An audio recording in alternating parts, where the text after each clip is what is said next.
Welcome to Supply Chain Now, the voice of global supply chain. Supply Chain Now focuses on the best in the business for our worldwide audience, the people, the technologies, the best practices, and today's critical issues, the challenges and opportunities. Stay tuned to hear from those making global business happen right here on Supply Chain Now. Hey, good morning, good afternoon, good evening, wherever you are. Scott Luton and special guest host Crystal Davis here with you on Supply Chain Now. Welcome to today's show. Crystal, how are you doing? Scott, I am fabulous. It's Friday Eve, somewhere in the world. and almost happy hour time. Oh, that's right. Somewhere in the world. I'm fabulous. And I'm happy to be here with you today. We are delighted. And not only I get to co-host a conversation with you here today, but we got a great guest, right? We've got a great conversation teed up with a business leader, Crystal, doing big things in the chemical logistics space, right? So stay tuned to all of our listeners as we dive into a really interesting conversation. It's going to offer a variety of helpful insights and expertise. Okay, so Crystal, are you ready for the show? I am absolutely ready for this show. I'm super excited to talk with our guest and learn about all that he has to share with us. Man, you know what? We might need 7 hours at a minimum if we're going to learn everything, or maybe 14, who knows? But to your point, I am as well. And on that note, I want to bring in our featured guest, Mike Skinner, Vice President, CLX Technologies, which is part of the CLX Logistics family. Mike, how you doing? Doing great, Scott. Thanks. Glad to be here. Well, great to have you here, Mike. And as Crystal was just saying, if we had to set aside time to take in everything, you know, we might be here for weeks, huh? I've been doing this for a long time, Scott. So, you don't want to know all the stories, and I don't think we have time to tell them all. Oh, okay. Well, I'll tell you, by that answer, Crystal, I can tell Mike, there's lots of kindred spirits here, Crystal, so he's going to fit right in. So, Crystal, we're going to start with Mike Skinner here. We're going to start by learning about some rowing. Now, Crystal, I don't know about you. When I think of the word rowing, man, I think I just shed a couple pounds just thinking about all the work that's involved, absolutely. Right? Absolutely. I have one of those hydro row machines, and boy, you talk about a great workout in a short amount of time. Well, so I'm excited to hear what Mike has to say about his rowing experience. Well, Crystal, you and Mike have something in common then. I guess I'm the one out in the cold. So, Mike, tell us, you took up rowing a few years back. Tell us about what got you into rowing and any lessons learned that you think might apply to business. Yeah, sure. It actually goes way back. My freshman college roommate was a rower. And in fact, I had two roommates that were rowers, both of which have remained very good friends of mine ever since then. And then coincidentally, my son got into rowing in college. He rowed at the Naval Academy on the lightweight rowing team. And so I've always been kind of close to the sport, interested in it. I've always been a bit of an endurance athlete. I've done a lot of, running and obstacle course races and that kind of thing. And Crystal, that comes into play really well in global supply chain these days. Am I right, Crystal? Absolutely. So Mike, you've always been in kind of the endurance sports, as you were saying. Indeed. Yeah. And in fact, like Crystal, I'd spent a lot of time on my rowing machine in the basement, but never actually got in a boat. So finally, a couple of years ago, my college roommate convinced me to join a boat club here in Philadelphia. It's a big sport here. So a lot of opportunities for it. And man, was that a lesson in humility? I can imagine. As I've been in very good shape all that time, but getting your blades to push the boat in conjunction with three other guys or one other guy or seven other guys in the boat is a challenge, to say the least. So just keeping dry is hard enough, and getting the boat to move quickly is it's a really interesting challenge in just coordination and balance, but a lot of fun learning. So I've been having a blast with it. I love that. And Crystal, I'm hearing all kinds of, just in the short response there, all kinds of business lessons learned, balance and collaboration and alignment. Am I right, Crystal? Absolutely. And coordination of steps. And, there's a great picture of a rowing team that represents teamwork. And so think about that also when you think about the power of rowing. Okay. All right. Yeah, in fact, one of the better books I've read in the last 10 years is called Boys in the Boat, and talk about teamwork and hard work and, digging down to pull everything you've got out of your gut to make something happen along with a group of other people. It's a really fantastic book. Highly recommended. Okay, Boys in the Boat. I'm going to check that out. All right. So we got a lot of good stuff to get to, Mike. But before we do, Mike and Crystal, I want to talk about this. I read something, I think, on y'all's website, y'all, to our listeners, CLXLogistics.com. You can check it out, and we'll talk more about that in a minute. But Mike, what do you believe is the most reliable antidote to email? For me, as you might have guessed, is it's sweating. Like I said, I've spent a lot of time working out and getting outside and sweating. And I have to say that if I'm able to think about a few different things during a long day or a long week or a long travel period and get my mind on what I might be doing after work or on the weekend, it's a big help. So really enjoy getting out there and sweating it out, if you will. I love that. But Crystal, I got to tell you, where my mind went was kind of where you opened with was happy hour. I was thinking a nice cold glass of wine. I don't know. Yes. Crystal. I am not opposed to a Manhattan after work also. Oh, yes. Okay. Well, then we got it. Crystal, I said wine. He said Manhattan. Your go-to? I'm with him. You know what? I have become a bourbon girl. Okay. Mm-hmm. All right. Just recently. So I'm there. Okay. You got to try a Manhattan one of these days soon, Crystal. So, all right. So you're really making me thirsty. We're going to have this conversation in person next time. And as we talk about global supply chain and leadership and a lot more. All right. So Mike, thank you for sharing a little more about who you are and kind of your worldview there. I want to move us right ahead, and I want to talk about your professional journey. So Mike, kind of going back to how we opened, we'd need hours and hours to really, really unpack everything. But, what were a couple of your leadership positions that you held prior to your role at CLX, which you joined in 2001? What were a couple of positions that really impacted your worldview and who you are? Yeah, I would say I came right out of school and right into consulting. I was an engineer in school and went with a consulting firm in Atlanta called Kurt Salmon Associates. And had the great benefit of a really strong leadership development program there. So learned a lot about being confident in meetings and carrying yourself through challenging situations without breaking down in front of the customer, but also about humility, right? One of the most important things I learned in that early job was it's always okay, and in fact, very important to admit that you don't know the answers, right? So much more important than barreling through and faking it, right? The other big lesson I learned there, and this was my first big presentation to sort of the C-suite level group of folks in one of the companies we did some consulting for, and it was avoid superlatives. Right? You really take a lot out of your message when you start saying something is imperative and the most important and critical and right? It's much better to back up your points with substance than with flourish, if you will. Mike, I love that. And I love how reflective you are as you look back. Crystal, I'll get you to weigh in there because I bet he's talking some of your language and I was talking some of mine. Your thoughts on those critical lessons learned. Yeah, absolutely. I love, Mike, that you mentioned the part about being honest about not knowing all the answers as a leader.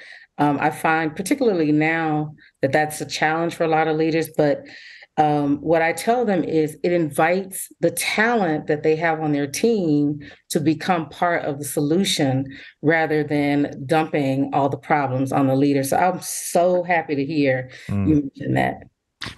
Very genuine. And I tend to trust people more that will just give us that plain speak and tell us when they know something and tell us when they don't know something. And the other thing I want to point out, Mike, that I loved in your response there is avoiding superlatives.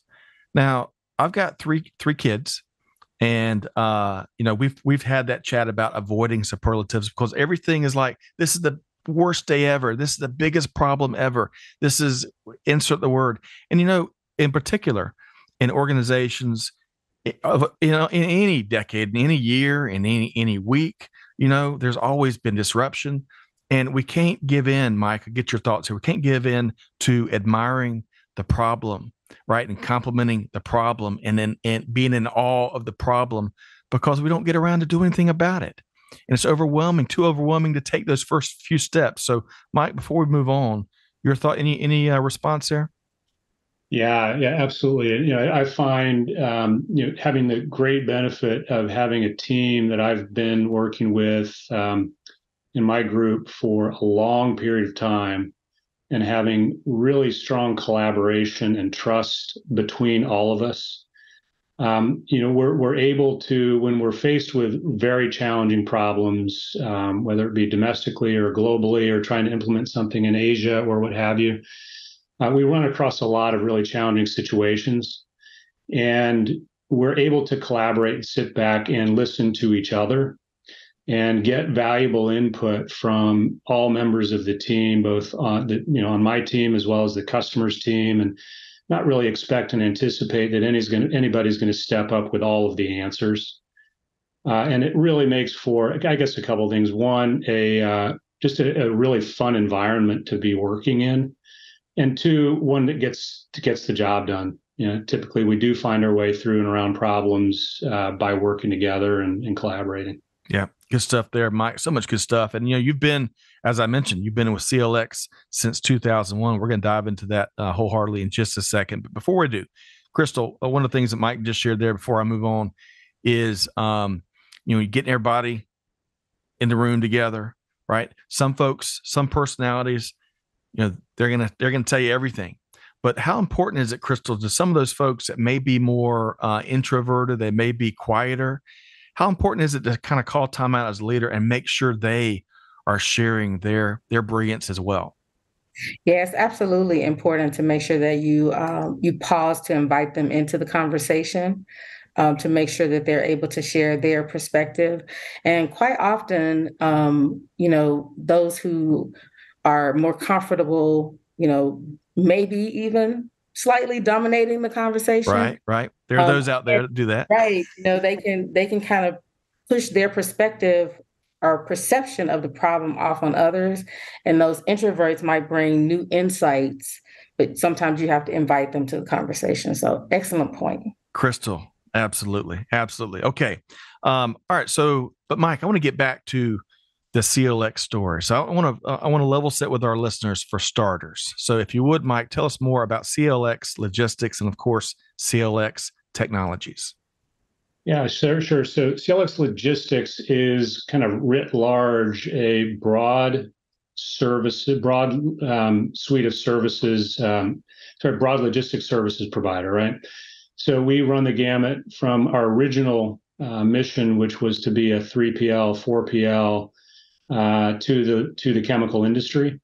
So we do managed transportation. We take over everything from procurement all the way through day-to-day execution, track and trace shipments, freight payment, and the whole thing. But then over the years, we realized that a lot of shippers, especially in the chemical industry, want to keep that expertise in-house, right? To keep that domain expertise in-house, to make sure that they're handling logistics the way they see fit, the way that their customers really need them to. And so it really forced us or pushed us to expand our services and to get a lot more flexible with regard to how we engage with our chemical industry customers. So one of which was to start offering, selling, implementing the technology that we were using in-house to shippers to use on their own behalf. We also, over the years, developed a lot of data or gathered a lot of data in the industry. So we ended up with a really strong database of transportation carriers and rates and service levels and so forth. And so that created an opportunity for us to help shippers really benchmark their freight costs, their service levels with their carriers. So that created a whole continuous improvement and analytics team that has been really strong for us over the past many years. We've also added an international freight forwarding service. We've gone global. We bought a company in Europe about 10 years ago, so we have presence there as well. So it's been a really interesting journey, from the beginning of really just being a 3PL to now being really a full service logistics offering. Mike, sounds like business has been great at CLX, and I love how as y'all built internal expertise, your customers have wanted more and more of that. That's one of the things I heard there. Crystal, how about you? Absolutely. And I love how you've been able to leverage data to help them make better decisions and to be smarter, right? To be that center of influence from that perspective as well. Yeah, it was a really interesting path that we went down. We, for years had been selling, and we had lots of shippers using our technology and gathering just thousands and thousands and millions of lines of data on a daily and monthly basis. And then we hired a guy to come in and really mine that data. And that just took off and exploded, to where we're now an industry thought leader in a lot of ways in terms of transportation and logistics. Agreed. And especially in the chemical space, which we're going to talk more in just a second about. If you would, Mike, level set about your role in particular at CLX. Yes, we have sort of three core businesses. We have our managed transportation business. We have our technology business, which is the company or the business unit that I run. And so we are selling and implementing technology or transportation solutions for shippers to use on their own behalf. And then we also support our managed transportation business. And then on the third side, we have our analytics and continuous improvement consulting team. Outstanding, man. Three powerful aspects of the business that probably combine and collectively form quite a punch, which is no wonder y'all been growing left and right, expanding to every corner of the universe. All right, let's talk about CLX Global TMS and some of our listeners out there, transportation management system. We love our acronyms here in supply chain, right, Crystal? Gotta have them. gotta have them. That's right. So, Mike, tell us about y'all's TMS, how it's different, and give us a couple of examples of folks that have been using it. Sure. Yeah. So way back in the day, we made the decision not to build our own. So we partnered with a company that ultimately was acquired by a company called E2Open. E2Open is a global logistics and supply chain technology provider. They were born in the electronics industry about 25 years ago and grew from there. So we are E2Open's go-to-market partner for their transportation solutions in the chemical industry. So we've been implementing their technology, like we've said, for about 20 years for chemical manufacturers and distributors to help them with their planning and optimization and execution of all their transportation activities. In the chemical industry, even more so than most industries, the chemical industry is just global in nature. Because of the high investment in assets that are required to refine chemicals. Those assets tend to get utilized for distribution around the world. And so most of our customers are truly global. So they took us from being a primarily North American operation in the early 2000s into kind of 2010 and 12 timeframe. We started going global into Europe and into Asia, and then broadening out from road freight into ocean freight, and also into rail, and bringing our technology partner along with us on that ride. And going back, I want to go back to E2Open because as much as CLX has been on quite a streak, Crystal, E2Open has they've been doing pretty good too, huh? Mm-hmm. Absolutely, excellent in this space.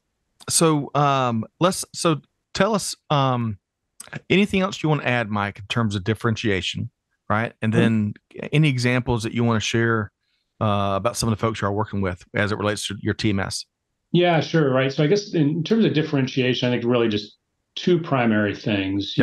We were lucky to choose the right horse, right? So E2Open has really developed the strongest on-demand TMS platform, also connected to a variety of their other applications for global trade and supply chain planning, demand planning, and so forth. So we were lucky to choose the right horse that ended up kind of in the leadership quadrant there, right?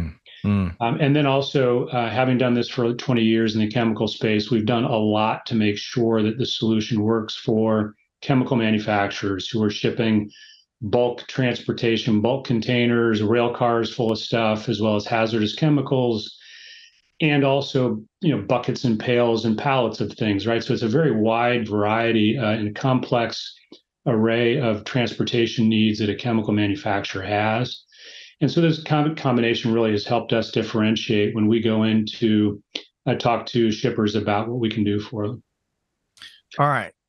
And before you share some of those examples, Crystal, it sounds like when we go to Vegas next, we got to take Mike with us. Is that right, Crystal? To bet on the right horse. I love that. I love how that worked out and how you guys didn't try to make that your core competency, but you took your core competency and elevated the tool. So I really like that.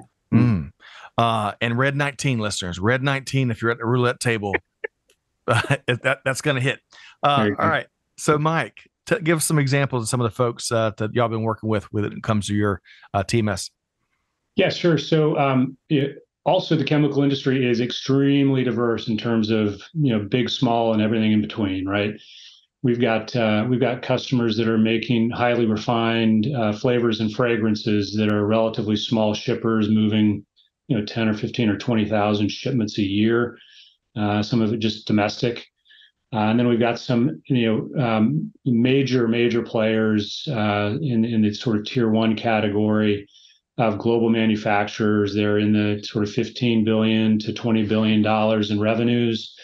They are truly global. They're moving freight in all four major geographic regions and ocean freight around the world. So really highly diverse array of shippers.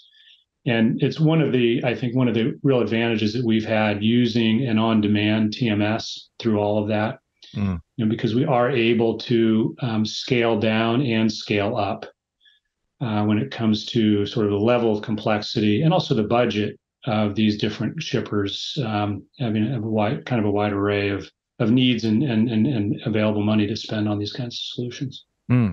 So really, I mean, it's good to be in the E2 open ecosystem, right? We've established that. But given how long y'all have been active in, to your point, a highly diverse global chemicals industry and businesses of all size, why not give Mike and the CLX team a call? Crystal, what else did you hear there before we move on? Well, the one thing I like is the ability to support smaller businesses, mid-sized businesses, and those larger global organizations. So to have that kind of breadth across, the spectrum is tremendous. And then I'll say the other thing is to be, again, that single point source for shippers, particularly when there were so many challenges with getting drivers and all sorts of things that were happening in that space. So for a small business to have a partnership like that, where you've got the data and the shippers, I think perfect solution. Yeah, that's a really good point, Crystal. And it's where we've been able to help our customers not just use the system, but then also to add capability and resources around those solutions that are critical, right? Because some of these small companies, a lot of them are spinoffs. Absolutely. Right? So a lot of them are spun off from some of these major companies, and they end up with kind of a third of a logistics department, right? So they need technology, but they also need a procurement guy or an LTL specialist or a bulk specialist, right? Or some analytical support, right? So it's been a really kind of a nice opportunity for us to add those value-added services to. So, and Chris, I love your first part of your response there, that dynamic ability. It sounds like CLX can grow right alongside as organizations continue to grow and need different things. All right, so Mike, we have talked a lot about CLX to this point, right? So folks should have a really good grasp for all the different reasons why they should give you and your team a call. I want to switch gears here because I want to leverage your expertise and, of course, Crystal's, when it comes to selecting a TMS. Some of our listeners may be in that process now. So if we think about, and there's a lot more than three, but if we think about three really important criteria for successfully selecting the right TMS, what would that be, Mike? What would those three things be? Yeah, I guess I would first say I think every shipper needs one, right? Transportation, is your final leg to your customer, right? So it's the final thing that happens after you put all that investment in making the right product, developing the right designs, making everything work perfectly. It's the last view that your customer has of that physical process of you getting them the product.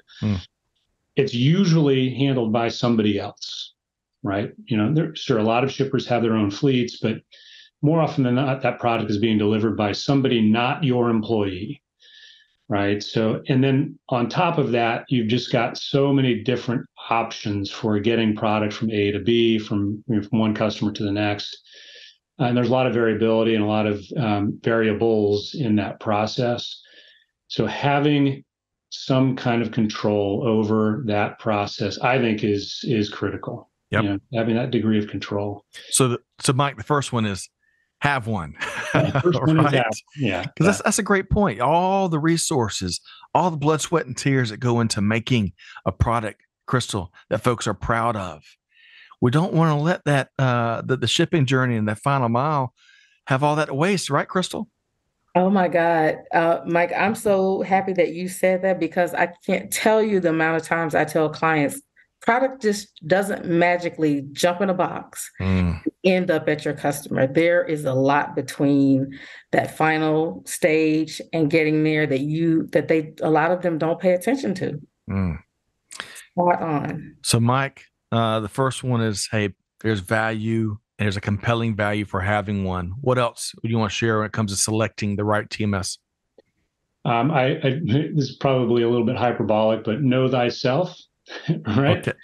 One of the things that we recognize early on in a lot of our projects is that customers, to a varying degree, have figured out what they need, right? There are TMS solutions in the market that are really well designed for, domestic road freight, LTL and truckload road freight, and they do pretty much everything you're going to need if that's all you've got and you don't have a lot of complications. And then there are the big guys that do everything you might ever want to do on a global scale, right? Moving stuff across continents, merging in transit, optimization across the water, et cetera, right? So one of the things that Gartner does a really good job of is kind of scaling and ranking those TMS solutions kind of against each other. But there's a next level of detail that any given shipper really needs to take a look at, and that is, how do I match my needs with a TMS that's scaled for my needs, right? And really is going to meet those needs. It's not an easy set of challenges, but it's really understanding what it is you're trying to get done. And yes, there is a TMS that can meet your needs, both in terms of capabilities and cost and effort. Yeah, Mike, really good point. And I think it's a universal good point. Because Crystal, I think whether you're business leaders in the C-suite, or you're a founder or a practitioner or any part of the organization, we can, based on what we do day to day, we can make certain assumptions about who we are and what our strengths are, what our weaknesses are, and as Mike said, know thyself. There's power in that, right, Crystal? Oh, I love that, Scott. And you're spot on. Like, it's really important that teams take the time to figure that part out. That's right. Okay. So have one, number one, and we may be getting a bonus one. That's perfectly fine, Mike. This is goodness here. Have a TMS. Know thyself, which is going to help fuel a more accurate and successful selection process. What's number three? I'm going to kind of take this a little bit of a different direction, Scott, if you don't mind. Sure, please. So I think number three is it's kind of a combination of two things, and it's thinking about the implementation, right? implementing a TMS is not rocket science. It is not easy either, right?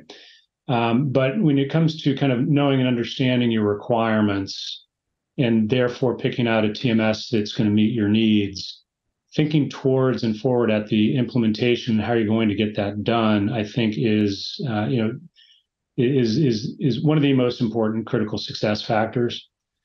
And again, we've been doing this for a long, long time, and we've worked with shippers of all different sizes and capabilities. And I think that one of the things that we've seen driving the greatest level of success is a company that has a good understanding of how they're going to get the system deployed. And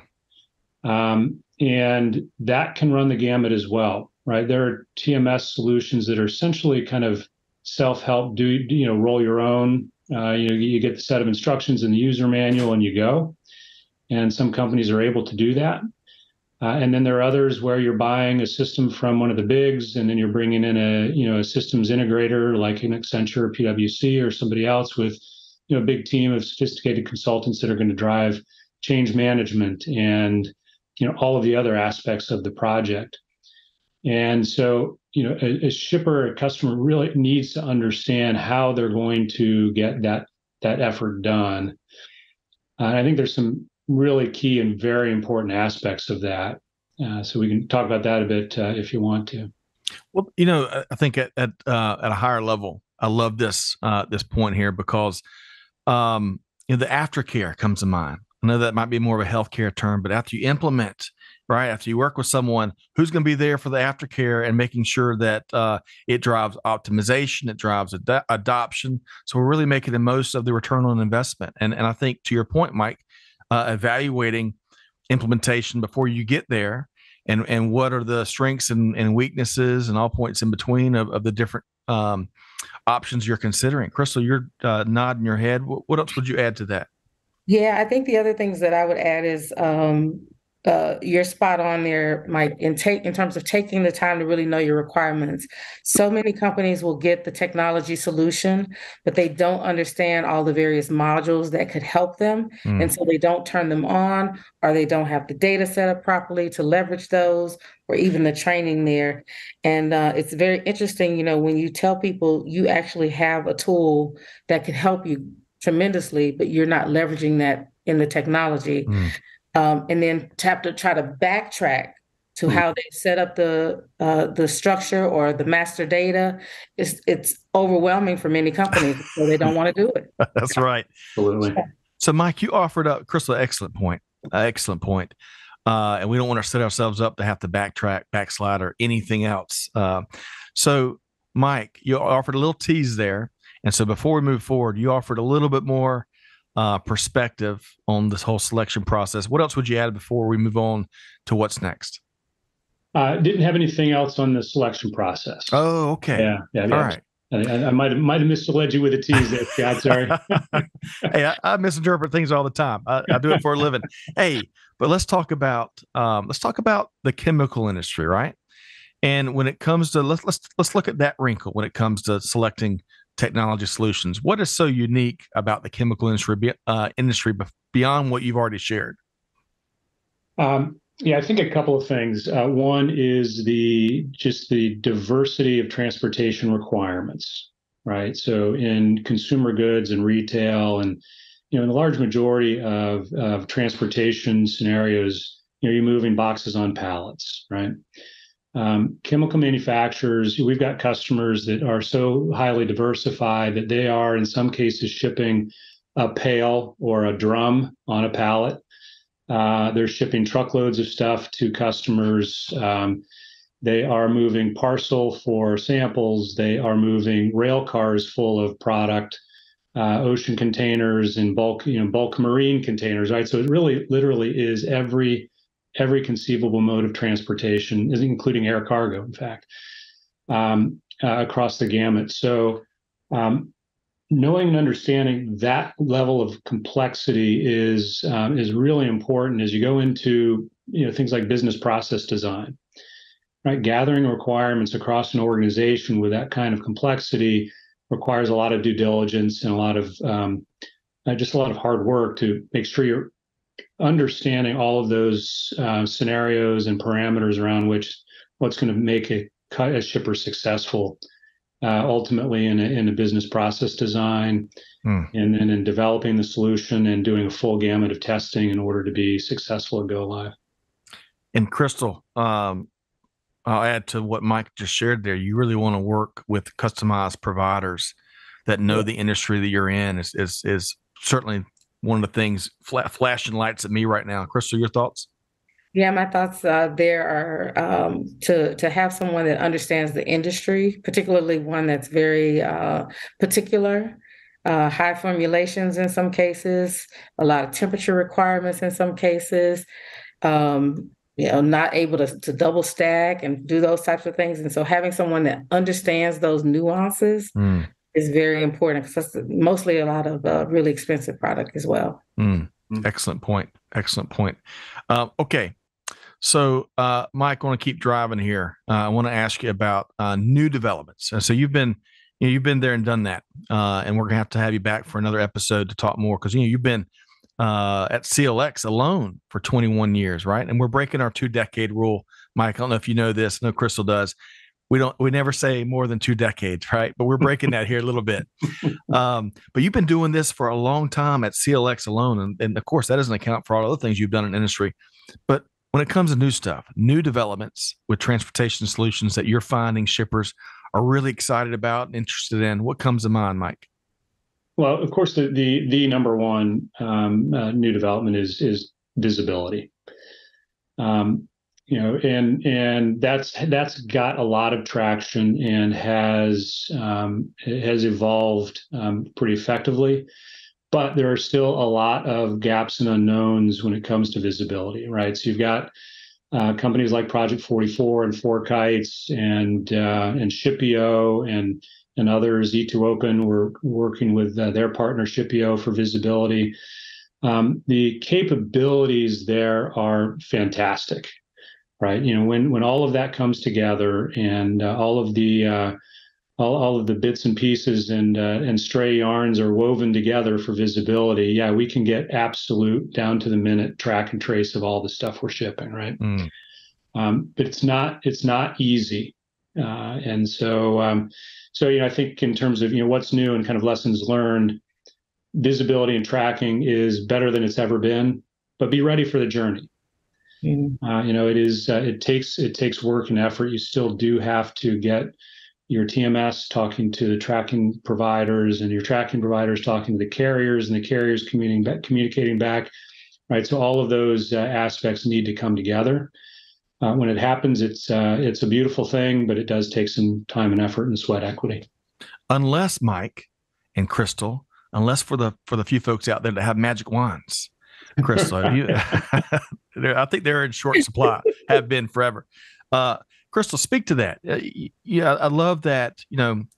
Mike, we're big fans. I am cheesy. It is, I know, of nicknames here, and you've earned your Mr. Keep It Real, right? Because there is a lot of authenticity and just keeping it real in the perspective you're sharing. Crystal, get ready for the journey. It doesn't happen overnight. It's not easy. There's gonna be some tough days, but working together, we can do it. Crystal, your thoughts?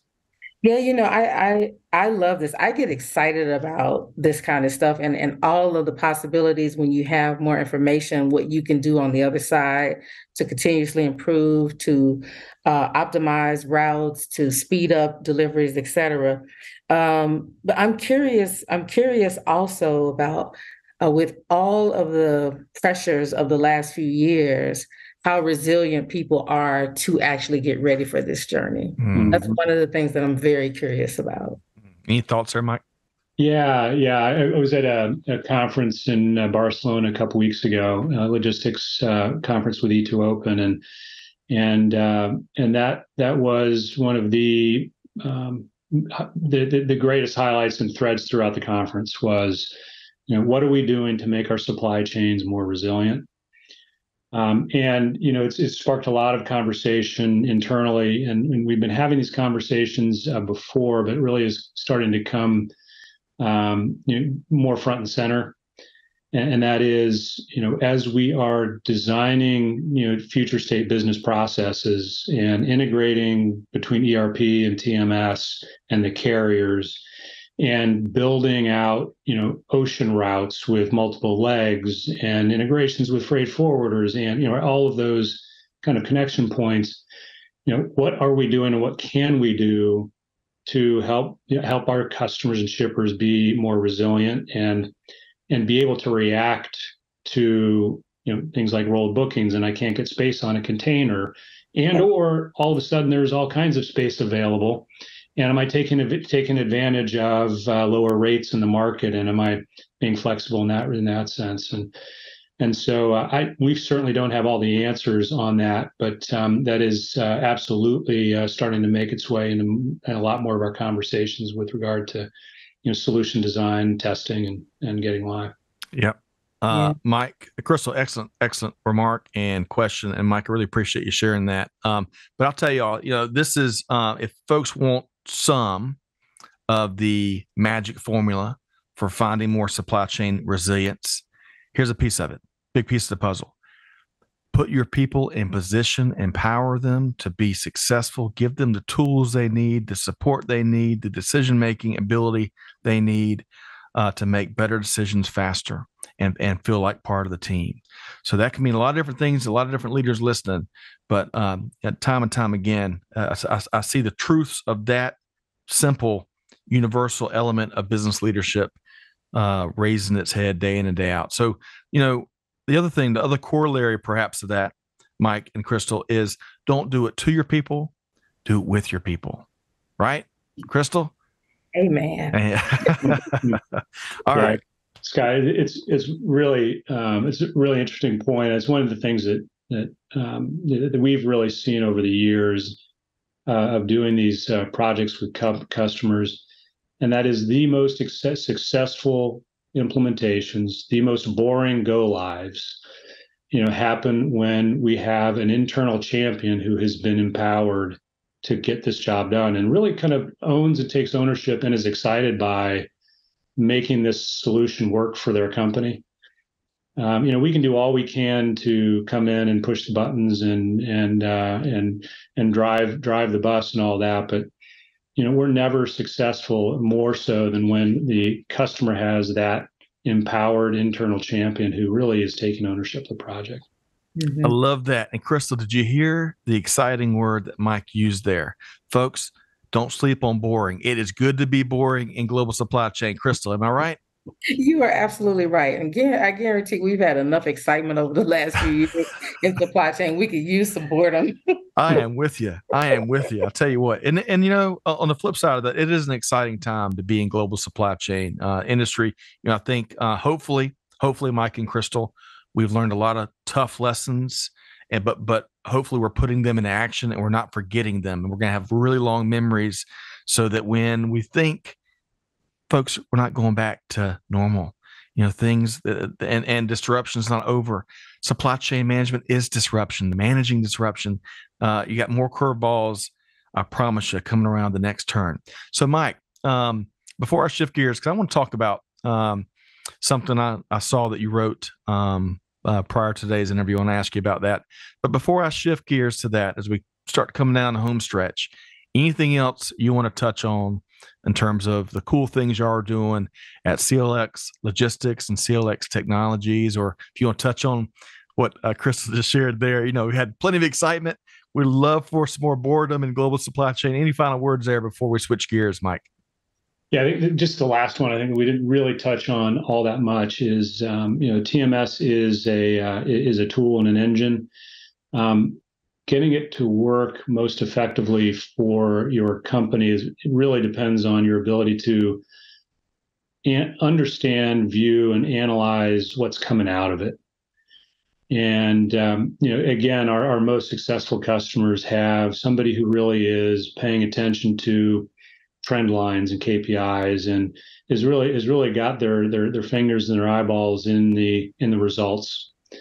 And using the sort of the outputs through dashboards and metrics to understand outliers, to understand opportunities for improvement, and really to drive it. So it's one of the things that we've spent a lot of time on is developing dashboards that really give that customer that cup of coffee experience of stepping in, opening up the laptop and seeing what's going on, today, yesterday, and last week, in order to start pulling the right levers to drive improvement.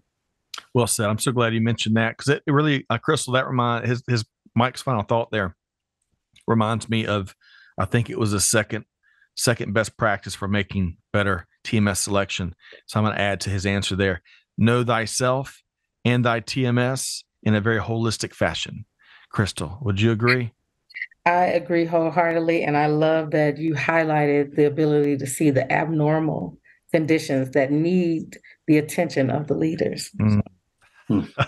Excellent call out, Crystal, as always. Man, I really wish we had a couple more hours together, Mike. I really appreciate your perspective. You and Crystal, man, I feel like I'm in the middle of quite a powerful dynamic duo here.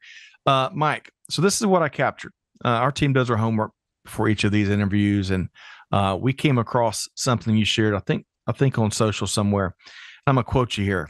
Quote, "In my professional life, I find no greater pleasure than in receiving notes and comments from customers praising individuals on my team for their expertise, contributions, and collaboration." End quote. I love that. I love the picture it paints. I love how that speaks to who you are as a business leader.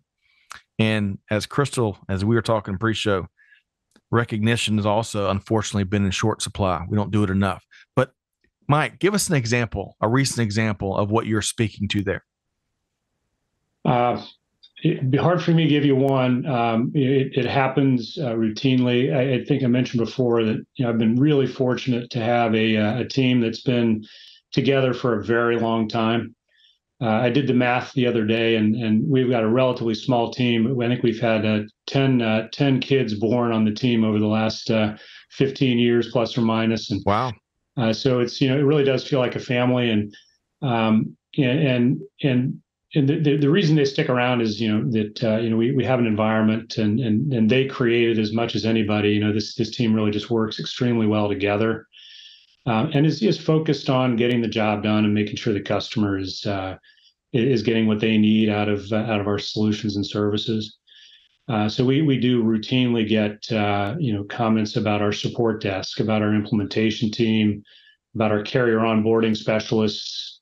We've had recent go lives in Europe, and we've got one coming up in APAC, and just really strong kudos from customers about the dedication of the team to get them over the goal line. So it's always extremely gratifying, and I defer an awful lot of decisions to the team up and down the roster there, and it pays dividends. So it's been a really gratifying experience. I believe it, and we all stand on the shoulders of giants for sure. Chris, I want to get your take here, but before I do, I want to share. He referenced the goal line, the finish line a couple times in his response there. Now I got to tell you, we lost a titan of a leader, Sandra McQuillan, in the last few weeks. And she taught me a very important lesson, because I was bad about using this phrase for years. It's baked into my bones, I think, that there are no finish lines, especially when it comes to continuous improvement. And while there's a version of that, there is a lot of truth, she told me once as I was sitting across from her, and she said, "Oh, but there are finish lines. It's just when you cross it, the next race begins," or something to that effect, right? And Crystal, when we talk about recognition and we talk about the demands that the market and industry have from us as practitioners, from our teams, our organizations, we can't let that take us away from what Mike's talking about, which is celebrating the wins and recognizing the team for what they do day in and day out. Your thoughts, Crystal? Yeah, no, I really love that your team seems to be very customer centric, and so they see themselves. I'm ad-libbing here, but it seems that they see themselves as part of the customer's success. So the finish line is not just about getting the project to a finish line, but getting that customer to the level that they need. And so they consider that. And I absolutely love that. And I love that they have a leader in you, Mike, that understands the power of teamwork and the power of recognition. particularly, again, because we have gone through so much over the last few years. A simple thank you or great job or thank you for hanging in there. Those things go such a long way in our space. Crystal, absolutely. We got to say it louder for the folks in the back. What a great way to kind of wrap today's conversation with Mike Skinner with CLX Logistics and CLX Technologies on. Mike, before we make sure folks know how to connect with you and your world-class team over there, any final thought on collaboration, on commitment to the customers' goals, objectives, the journey? Any final comments before we make sure folks know how to reach out to you? No, I'd say keep an open mind. Don't expect you got all the answers. Keep looking for opportunities to get over those finish lines and start the next race. Love that, Mike. And hey, global supply chain, Crystal and Mike, is not for the faint of heart. That's why you got to work with the folks that can make it happen, especially in these tougher, more demanding industries like we've talked about here today in the chemical space. So, Mike, really congrats on behalf of our entire team here at Supply Chain Now. And Crystal and I, congrats on all of y'all's successes and your wins and your growth. If folks want to connect with you and talk shop, or maybe, who knows, have a Manhattan with Mike Skinner, how can folks connect with you and CLX, Mike? Yeah, best way is through our website, which is clxlogistics.com, or reach out to me directly. I'm mskinner@clxlogistics.com. So I'd be happy to hear from you.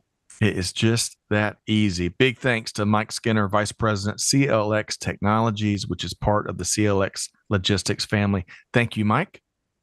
Thank you, Scott. Thanks, Crystal. Really was a pleasure talking to you. Absolutely. Crystal, man, I loved this last hour or so. I really did enjoy it. And I loved one of your final comments there, Crystal, because as someone told me once, it's millions of small nudges is how we move mountains. And when I think about what you just shared there about the power of thank you, the power of job well done, the high five, the pat on the back, whatever you do, and that's what makes up those millions of nudges, right? So, Crystal, your favorite thing beyond what you were sharing today, some of that brilliance, Mike Skinner dropped. Can I say a truckload? That's a bit of a pun, but no pun intended. Crystal, one of your favorite things you heard here from Mike Skinner with CLX today? I struggled with that as I was thinking about it. At first, it was humility, but I think I've addressed that in my final comment. I think my second favorite was either planned or unplanned, how CLX has really expanded their value proposition to become a center of excellence, to partner with a great company on a technology solution to be able to increase their value to shippers, to customers, and also with data, like to be data-driven and customer-centric. So I think that part for me was also my second favorite, just an increase in value proposition. I'm with you. I am with you. That is a great comment. What a great conversation we've had here that really, as much apropos as it was about transportation and chemical logistics, some of the bigger, broader, universal truths that we tackled over the last hour. That was probably some of my favorite parts of the conversation. So big thanks again, Mike Skinner with CLX Technologies, which is again part of CLX Logistics, that family. Big thanks to Crystal Davis. Crystal, had a pleasure working with you here today. I can't wait for the next one. Absolutely, Scott. It's always a pleasure to co-host with you. And to our listeners out there, hopefully you enjoyed this conversation as much as Crystal and I did. I'll tell you, Mike brought it here today. But hey, whatever you do, take something that especially Mike or especially Crystal dropped here today and put it into action. It's about deeds, not words, right? And especially as you heard some of the synergy here today, how can we make life easier for our team out there? So, but whatever you do, on behalf of our entire team here at Supply Chain Now, Scott Luton, challenging you to do good, to give forward, and to be the change. And we'll see you next time right back here at Supply Chain Now. Thanks, everybody. Thanks for being a part of our Supply Chain Now community. Check out all of our programming at supplychainnow.com and make sure you subscribe to Supply Chain Now anywhere you listen to podcasts. And follow us on Facebook, LinkedIn, Twitter, and Instagram. See you next time on Supply Chain Now.